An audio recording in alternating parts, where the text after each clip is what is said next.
Good morning everyone. আমি মোহিনী, উত্তর দিনাজপুর থেকে। তো সবাই কেমন আছো? আশা করছি সবাই ভালো আছো। আমিও ভালোই আছি। তো রবিবার কাটিয়ে আজ হলো সোমবার। হাজব্যান্ডের ডিউটি, মেয়ের স্কুল, সবই আবার সে কন্টিনিউ শুরু হয়ে গেল।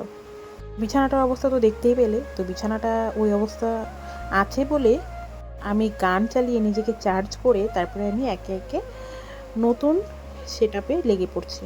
তো আজ আমি একটা সুন্দর বেডশিট পেতে নিচ্ছি। আমার না নতুন নতুন বেডশিট পাততে খুবই ভালো লাগে, তাই আমি চেষ্টা করি যে সুন্দর সুন্দর বেডশিট পাতার। কারণ দিন শেষে সেই বিছানাটাই আমাদের সঙ্গী, যে আমাদেরকে রিল্যাক্স দেয়, আমাদেরকে সুখ শান্তি দেয়। তারপরেই আমি বিছানাটা সুন্দর করে পরিষ্কার করে ঘরটা ঝাড় দিয়ে টুক করে চানটা করে পুজোটাও কমপ্লিট করে নিলাম। তো এবার আমি চলে যাব খেতে। আজকের মেনুতে ছিল সাদা ভাত, পটল আলু তরকারি, আলু ভাজা, শাক ভাজা। তো খাওয়া দাওয়া করে রেস্ট করে এবার মেয়ে চলে যাবে টিউশনে।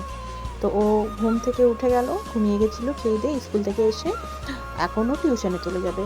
তো ওকে টিউশন থেকে টাটা বাই বাই করে দিয়ে টিউশনের জন্য আমরা চলে যাব সোজা ছাদে। তো যাওয়ার পথে এই আমাদের গোপু সোনাকে দেখিয়ে দিলাম, দেখে নাও কি সুন্দর বসে আছে। তো আমরা সোজা চলে যাচ্ছি ছাদে।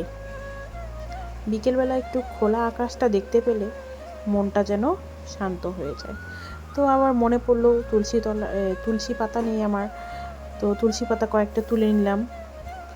তারপরে আবার মনে হলো কিছু একটা কোল্ড ড্রিঙ্ক খাওয়া যাক।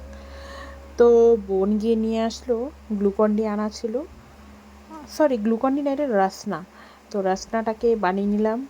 আর বোন ওরা যে নিয়ে এসেছিলো আমগুলো, সেই আমগুলোকে একটু মাখা করে নিলাম। তো বিকেলে আমরা এটা খেয়ে নিলাম। খেয়ে এসে করে মনে হলো যে আলমারিটার অবস্থা ভীষণ খারাপ, কোথায় কী রেখেছে আমি নিজেও জানি না। তো তিনজনে মিলে লেগে পড়লাম আলমারি দুটোকে সেট আপ করতে। আজ ভাবলাম যে না, এটা করতেই হবে, কিছু করার নেই। কোনো জিনিস আমি খুঁজে পাচ্ছি না, কোনো জিনিস আমার হাতের কাছে নেই। তো আমি ভাবলাম যে না, শাড়িগুলোকে এই পাশে করা যাক, আর যত জিনিস আছে সবগুলোকে এই পাশে করা যাক। তো এবার লেগে পড়লাম সব জিনিস সেট আপ করতে। তারপরে দেখো ফাইনাল রেজাল্ট, শাড়িগুলোকে এই আলমারিতে করে দিলাম, ছোটো আলমারিতে, আর যত রকমের কাপড় চোপড় আছে বড় আলমারিতে করে দিলাম।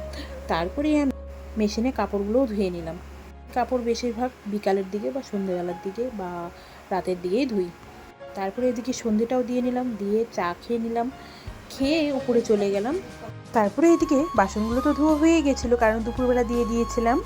তো বাসনগুলোকে সেট করে নিলাম একে একে। এদিকে আটাও মেখে নিলাম, এদিকে কাপড়গুলোকে ধুয়ে নিয়ে এসে স্ট্যান্ডে মেলে দিলাম। এখানে দুদিনে শুকিয়ে যায় আরামসে, কারণ এখন রোদ, ঘরেও সেরকম তাপ, তো শুকিয়েই যায়। তো আরও বাকি যেই বাসনগুলো ছিল সেগুলোকেও আস্তে আস্তে সেট করে নিচ্ছি। তারপরে এবার রুটিগুলো বানিয়ে নেব ডিনারের জন্য। এবার আমরা ডিনারটাও কমপ্লিট করে নেব। তো আমরা একে একে সবাই মিলে ডিনারটা কমপ্লিট করে নিলাম, সেই ভিডিওটা দেখানো হয়নি। তো সবাই ভালো থেকো, সুস্থ থেকো। আবার কাল দেখা হবে নতুন একটি ব্লগের সাথে। তো tata, bye bye, good night.